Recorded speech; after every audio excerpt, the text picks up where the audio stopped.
자녀들을 키울 때 어떠한 마음이 드셨나요?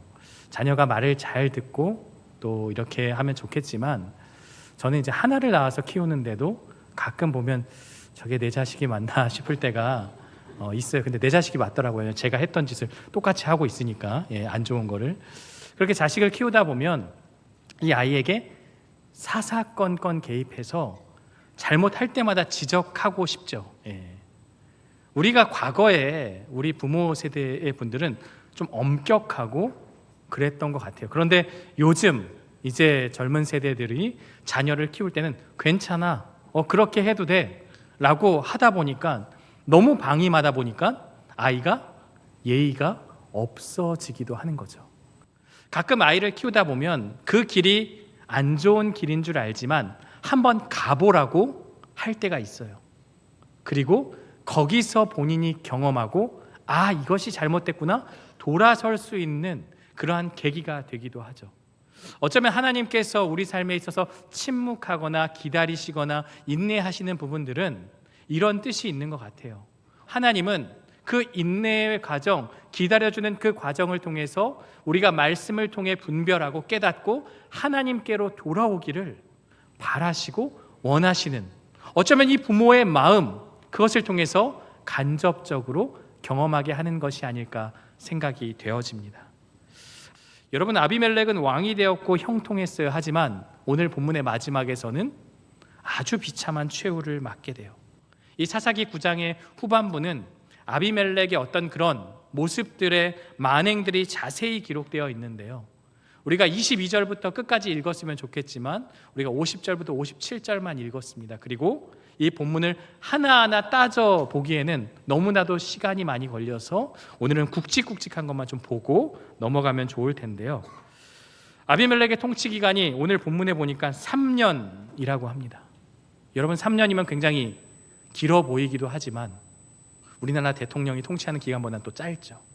그동안의 사사들이 통치했던 기간들에 비하면 매우 짧은 기간입니다. 하나님은 이 3년이라는 시간 동안 그대로 두셨지만 이제 아비멜렉과 세겜 사람들 사이에 분쟁이 일어나도록 만드시죠. 특히 가알이라는 그 사람을 등장시켜서 똑같은 방법으로 아비멜렉이 했던 그대로 하나님께서 갚아주시는데요, 물론 이 가할의 반란과 세겜 사람들의 어떤 그런 쿠데타가 아비멜렉에 의해서 또 스불에 의해서 쉽게 발견되고 그것들이 다 성공하지 못했지만, 아비멜렉은 거기서 멈추지 않고 계속해서 사람들을 잔인하게 학살하게 됩니다. 세겜 사람들은 다 망하게 된 것이죠. 그 죄에 대한 심판을 톡톡히 받았습니다. 그리고 아직 남아있는 이 아비멜렉 역시 맷돌에 머리가 깨져서 무기도 아니고 일상의 가재도구인 콩가는 정말 어처구니 없게도 맷돌에 맞아 최후를 맞이하는 그러한 비참한 결말을 얻게 됩니다. 우리 22절과 23절을 함께 읽도록 하겠습니다. 아비멜렉이 이스라엘을 다스린 지 3년에 하나님이 아비멜렉과 세겜 사람들 사이에 악한 영을 보내심에 세겜 사람들이 아비멜렉을 배반하였으니, 먼저 주목할 단어는 다스린지라는 단어예요. 이 다스리다라는 것이 그냥 일반적으로 정치하고 통치하다라는 의미보다 1차적으로는 다투다라는 의미가 그 안에 담겨 있어요. 아비멜렉이 왕으로 세워지는 그 과정도 다툼이 있었고, 그의 3년의 정치 기간이 결코 평탄치는 않았다. 다툼과 분열과 갈등 가운데서 그가 통치하였음을 우리는 이 말씀의 뜻을 통해서 깨달을 수 있게 되는 거예요. 그리고 이 다스리다라는 단어가 원래 원어의 왕에게는 마샬이라는 그런 단어가 쓰여져야 돼요. 이 마샬이 왕이 통치한다 그런 의미인데, 여기 본문에서는 사라르라는 단어가 쓰여져서 왕자로서 통치한다, 약간 이렇게 하강되는 그러한 표현을 사사기 기자가 쓰고 있어요. 결국 무엇입니까? 이 사람은 왕으로 인정할 수 없다. 자칭 왕인 거죠. 그리고 사사로도 인정할 수 없다. 오늘 우리도 이 아비멜렉을 사사라고 말하는 사람은 없습니다. 오히려 적사사라고 해서 그리스도에게 대적하는, 하나님을 대적하는 그러한 사사로 우리에게 기억되고 있습니다. 이제 하나님의 심판이 작동하는데 23절에 보면 세겜 사람들이 아비멜렉을 배반하였다. 그 방법은 하나님이 악한 영을 보내셨다라고 표현하고 있어요. 악한 영을 보내셔서 그렇게 심판하셨다. 조금 이해가 되지 않아요. 하지만 여기에 의미를 부여하고 무엇일까 해석하다 보면 결국 한 곳으로만 이렇게 생각할 수밖에 없어요. 저는 이 말씀을 이제 연구하고 보면서 잠시 멈췄지만 학자들마다 하나님의 은혜가 사라졌다, 하나님이 유기한 것이다, 진짜 악한 영을 데려와서 그렇게 하셨다, 여러 해석들이 있지만 왜 그렇게 하셨냐, 그리고 이 모든 것의 주관자가 하나님이다라는 것에 집중하고 우리가 말씀을 보면 좋을 것 같아요. 하나님은 이 둘의 관계에 개입하셨습니다. 어떠한 방법으로요? 악한 영을 통하여서. 사람과 사람 사이의 관계도 하나님이 개입하시면 갈등과 분열이 일어나는데요, 바로 이것은 하나님의 심판이라는 것을 우리에게 말씀해 주고 있어요. 아비멜렉은요, 굉장한 지혜와 능력이 있는 사람입니다. 어쩌면 이 압살롬과 같은 사람의 마음을 사는 능력, 그런 능력이 있어서 그 매력을 가지고 왕이 되었습니다. 물론 고향 사람들의 도움을 얻었지만 그에게 있어서 문제는 딱 하나, 그의 삶에 하나님이 전혀 존재하지 않았다는 것에 있어요. 여러분, 우리 인생이 이렇게 빨리 지난다는 거예요. 우리가 간과하고 있는 것은 이 인생이 잠깐 지나가는 안개다. 그래, 좋아. 열심을 다해서 이윤을 남기고 사는 것 좋아. 그런데 너 끝을 있다는 것을 알고 있니? 이 인생이 금방 끝난다는 것을 알고 있니? 그럼 어디에 가치를 투자하고 어디에 관점을 가지고 살아야 하겠니? 그것을 지금 이야기하고 있는 거예요. 아비멜렉은 그 권력에 눈독을 들이고 당장에 주어지는 그 권력, 자기에게 있는 그 열등감을 해소하기 위해서 그것을 가지고 살았지만 하나님이 없애시면 금방 사라지는 것이 그러한 인생의 모습이라는 것을 간과하고 있었던 것이죠. 생명의 주관자 하나님을 잊고 살았던 것입니다. 여기 있는 저와 여러분들이 하나님이 빠진 인생의 계획 세우지 않아야 합니다. 하나님이 인생의 주인이고 하나님의 중심으로 살아가는 그 계획을 세울 때 바른 삶의 계획이 세워진다는 것을 기억하고 그러한 삶을 살아내는 저와 여러분들 되시기를 주님의 이름으로 축원합니다.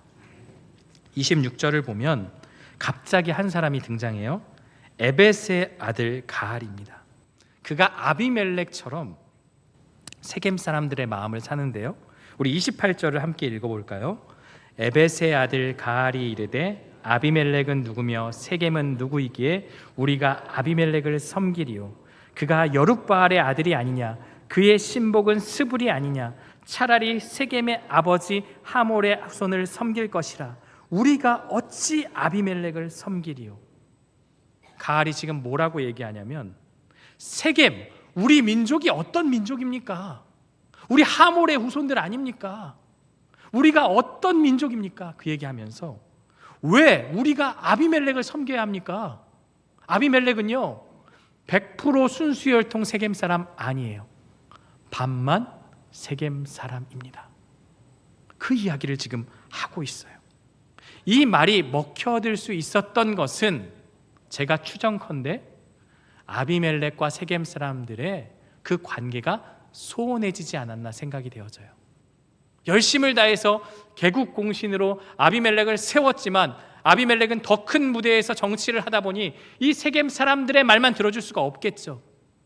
중앙정치를 하다 보니 좀 더 넓은 시각으로 다 수용하고 포용하다 보니까 서로 간에 섭섭함이 발동하지 않았나 생각이 되어져요. 세상 권력이란 그러한 거죠. 그래서 가알이 우리가 라는 단어를 반복해서 사용하고 있어요. 우리가 누구입니까? 우리가 누구이기에 아비멜렉을 섬깁니까? 이 우리라는 말 자체에는 성경에 나와 있지 않지만 가알이 세겜 사람 100% 순수 혈통이다라는 것을 짐작하게 만드는 표현입니다. 저 사람은 50%만 세겜 사람이지만 우리, 너와 나는, 나와 너는 100% 세겜 사람이다. 그래서 쿠데타를 일으키자고 제안을 하고 있어요. 하나님을 신뢰하고 믿음으로 나아가야 하는 것이지 사람을 향한 이런 마음은 배신감이 더욱 큰 거예요. 그래서 아비멜렉이 길을 쓰고 쫓아가서 다 죽이고자 했던 거예요. 너희가 어떻게 나한테 이럴 수 있어?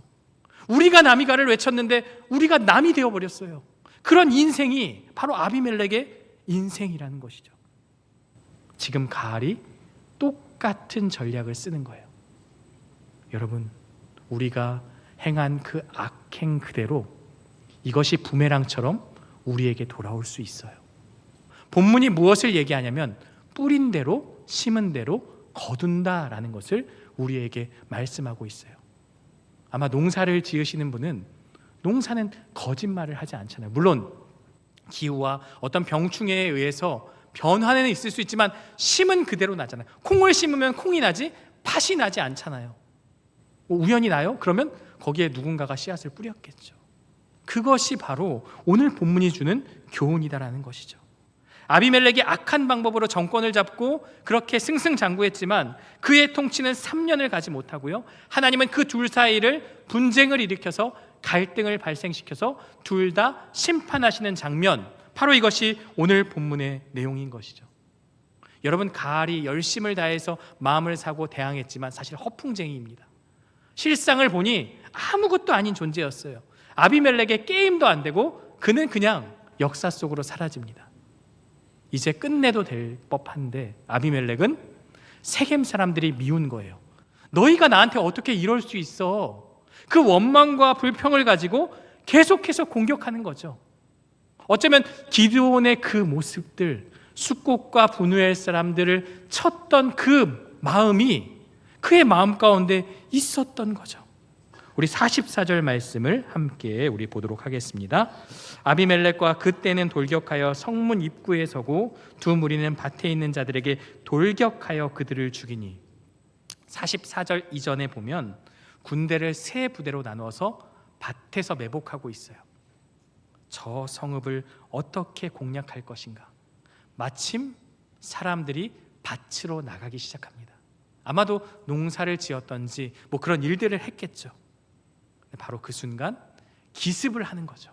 사람들이 나갔으니 성이 텅텅 비었을 것이다. 그래서 공격을 하고 심지어 무기조차 갖추지 못한 민간인들인 밭에 있는 자들도 두 무리가 가서 그들을 다 공격해서 죽이는 것이죠. 45절은 이렇게 기록하고 있는데요. 그날 종일토록 그 성을 쳐서 마침내는 점령하고 거기 있는 백성을 죽이며 그 성을 헐고 소금을 뿌렸다. 종일토록 쳤대요. 화가 끝까지 나서 그냥 다 죽인 거예요. 그리고 나서도 분이 안 풀렸는지 성을 헐어버리고 소금까지 뿌렸다. 이 소금을 뿌린다는 것은 어떤 의미가 있습니까? 다시는 그 성이 세워지지 않아야 한다. 그런 저주의 마음을 가지고 싹을 잘라서 완전하게 멸망시켜 버린 것입니다. 이렇게까지 할 필요가 있었을까라는 생각을 해요. 그러나 누구도 아비멜렉을 막을 수가 없습니다. 46절을 보면 세겜 망대에 있던 모든 사람들이 이 소식을 듣고 엘브릿 신전의 보루로 도망갑니다. 엘브릿 신전은 바알브릿 신전이거든요. 이들이 여기에 숨은 이유가 무엇입니까? 바알이 우리의 신이지 우리를 지켜줄 거야. 이 보루라는 단어는 체리아흐라고 해서 숨기 위해서 만든 어떤 벙커나 지하실, 이런 동굴을 의미해요. 그러니까 공격한 사람이 쉽게 찾을 수 없는 그러한 요새 같은 곳에 그들이 숨으면서 기대했던 것은 두 가지죠. 첫 번째는 우리의 신이 나를 지켜줄 거야. 여러분, 바알이 지켜줍니까? 아무것도 지켜주지 못해요. 결국 이 말씀은 하나님만이 참된 신이고 잡신들은 다 소용없는, 가치 없는 그러한 잘못된 것이다라는 것을 교훈하고 있죠. 그리고 또 하나는 아비멜렉이 이 바알의 돈으로 왕위로 세워졌습니다. 서로가 바알과 언약을 맺고 약속을 맺고 세워진 그러한 왕권이에요. 그렇다면 적어도 아비멜렉이 그 신전 앞에서는 학살을 하지 않겠지라는 기대감이 그들 가운데 있었던 것으로 보이죠. 그러나 아비멜렉은 그렇게 하지 않아요. 이 요담의 우화처럼 온갖 나무를 다 해와서 살몬산에 가서 나무를 다 하고 부하들에게도 다 나무를 하라고 해서 그것을 불쏘시개 삼아서 그 성읍을 완전히 다 태워버리는 대학살의 현장이 오늘 본문 가운데 기록되어 있어요. 1,000명이나 되는 사람이 이 아비멜렉에 의해서 다 죽임을 당하게 되는 것이죠. 아비멜렉은 3년 전에 형제 70명도 무참히 살해했던 악한 자입니다. 적어도 내 권위에 도전하고 권력을 빼앗으려 하는 자들, 배신자들에 대한 처단이 그에게 있어서는 너무나도 분했고, 그것을 통해서 그는 자신의 왕권과 자신의 힘을 강하게 보여줬던 것이요, 어쩌면 이 기회에 자신의 출신, 자신의 시작점, 어쩌면 자신의 치부책을 들고 있는 그들을 제거함을 통해서 더 큰 꿈을 꿨는지도 모르겠습니다. 이렇게 세겜 사람들은 멸망을 향해 나아갑니다. 이제 아비멜렉만이 남았는데요, 여전히 복수심에 불탄 아비멜렉은 데베스 성읍을 향해 또 한 번 공격을 하게 됩니다. 이 성읍은 세겜에서 한 15에서 20km 정도 북동쪽에 떨어진 지역인데, 아비멜렉이 왜 그곳까지 쫓아갔느냐? 어쩌면 그 잔당들이, 세겜 사람들이 거기에 숨었을 수도 있고, 이 데베스가 세겜과 우호 관계에 있을 수도 있습니다. 아비멜렉은 이참에 다 쓸어버리겠다라고 생각하고 데베스를 향해서 가는데, 바로 그 움직임이 그의 인생의 마지막이 되었다는 사실입니다. 우리 53절 말씀을 함께 읽어보겠습니다. 한 여인이 맷돌 윗짝을 아비멜렉의 머리 위에 던져 그의 두개골을 깨뜨리니. 아비멜렉의 죽음치고는 너무나도 초라해 보입니다. 김이 빠집니다. 그래도 뭔가 전쟁을 치르다가 장군의 손에 죽든지 누군가가 배신해서 암살을 당하든지 해야 되는데, 한 여인이, 이름 모를 여인이 던진 맷돌 윗짝에 두개골이 깨져서 허무하게 죽음을 맞이하였다. 그런데도 이 아비멜렉은 죽어가면서도 폼을 잡는데요, 우리 54절을 함께 읽겠습니다. 아비멜렉이 자기의 무기를 든 청년을 급히 불러 그에게 이르되, 너는 칼을 빼어 나를 죽이라. 나를 가리켜 이르기를 여자가 그를 죽였다 할까 하노라 하니, 그 청년이 그를 찌르매 그가 죽은지라. 죽어가는 그 상황에서도 아비멜렉은 끝까지 자존심을 지키고 있어요. 내가 이제 여자한테 죽었다는 거 너무나 부끄러우니까 무기를 든 병사에게 너는 그 칼로 나를 찌르라. 그러면 내가 너한테 죽은 게 되지 않겠냐, 그 부탁을 하는 거예요. 그런데 여러분, 아비멜렉의 바람대로 그렇게 잊혀지셨을까요? 오히려 성경의 그 내용이 기록되면서 오늘 우리에게도 여인의 맷돌에 맞아 죽은 비참한 자로 기록하고 있습니다. 여러분, 악한 자들의 인생이 이와 같습니다. 3년이라는 짧은 기간 통치하였고 잘 될 것 같고 권력을 잡았지만요, 하나님이 치시면 언제든지 그 인생은 멸망을 향해 갈 수밖에 없습니다. 역사의 현장이 그러했어요. 아말렉, 바벨론, 로마 제국, 바티칸 민족, 여러 징기스칸, 여러 땅을 호령하고 힘을 이렇게 보여줬던 그 민족들이 오래 가지 못하고 다 허무하게 사라지게 되는 것이죠. 역사의 주인이신 하나님이 그 은혜를 거두시면 이렇게 된다는 것을 우리에게 말씀하고 있습니다. 아비멜렉이 이제 죽음을 맞이합니다. 아쉽게도 성경은 이스라엘 땅에 평화가 있었다는 표현이 없습니다. 하나님이라는 존재조차 점점 희미해져 가고 있습니다. 적어도 아비멜렉이 사사였다라면, 진짜 사사였다라면 이스라엘이 그동안 평안했다더라라는 그 문구가 쓰였겠지만, 그의 3년의 통치 기간도 탐욕과 욕심으로 가득 찬 그러한 삶의 모습이었고, 그의 죽음과 그 이후의 삶도 하나님 없는 그들의 삶은 멸망이었음을 우리에게 말씀하고 있습니다. 이 모든 비극이 끝난 후에 55절은 허탈한 장면을 보여주는데요. 이스라엘 사람들이 아비멜렉의 죽음을 보자마자 각각 자기 처소로 떠나갔더라. 언제는 왕으로 세우고 언제는 대단하다고 치켜 세우던 그가 죽자 언제 그랬냐는 듯이 그들은 죽음조차 애도하지 않고 장례식도 치러주지 않고 뿔뿔이 흩어져서 살게 되어지는 것입니다. 이 시대의 사람들, 그리고 오늘 우리 시대의 사람들도 마찬가지입니다. 이익에 따라 움직이는 그러한 시대였던 것이죠. 오늘 본문은 56절과 57절에서 분명히 말씀하고 있어요. 우리 함께 한 목소리로 읽겠습니다. 아비멜렉이 그의 형제 70명을 죽여 자기 아버지에게 행한 악행을 하나님이 이같이 갚으셨고 또 세겜 사람들의 모든 악행을 하나님이 그들의 머리에 갚으셨으니 여룻바알의 아들 요담의 저주가 그들에게 응하니라. 아비멜렉은요 마치 폭주 기관차와 같았어요. 스스로가 열심히 달려가요. 권력을 향해서. 그러면서 브레이크 제동 장치는 내 인생에 필요 없다고 말하면서 제거해버립니다. 이 브레이크가 하나님이 되어야 되고 말씀이 되어야 하는데 그것을 제거하고 권력을 향해서 끊임없이 달려가다가 결국 하나님의 심판이라는 그 종착역에 멈췄을 때 이 기차가 멈추질 않습니다. 그리고 결국 자신의 그 욕심대로 파멸을 향해 가는 것이죠. 오늘 말씀은요, 하나님의 공의가 반드시 있다, 이같이 갚으시고라는 말씀을 우리가 마음 가운데 깊이 새기기를 간절히 원합니다.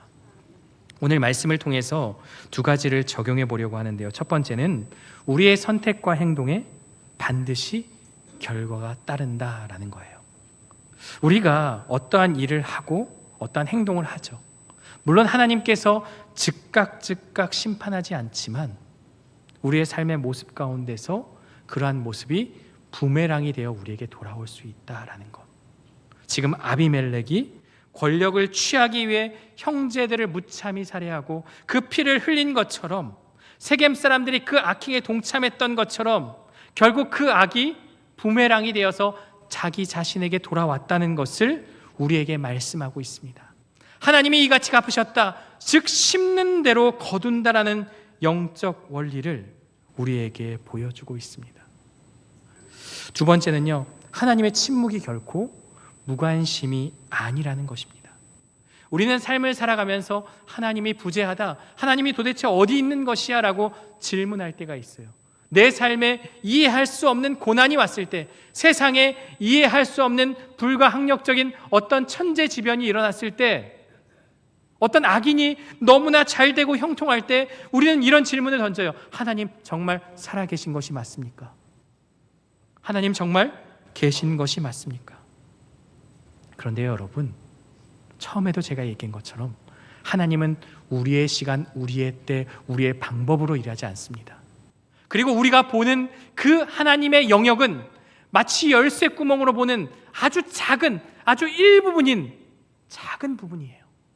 그 너머에 하나님의 큰 그림이 있다는 것을 우리는 기억해야 하는 것이죠. 우리가 악인의 형통함에 대해 불평할 이유가 없어요. 왜요? 그들의 형통함은 풀처럼 금방 쇠잔할 것이 분명하기 때문입니다. 또한 내가 악을 행하였는데 아무 일도 일어나지 않는다?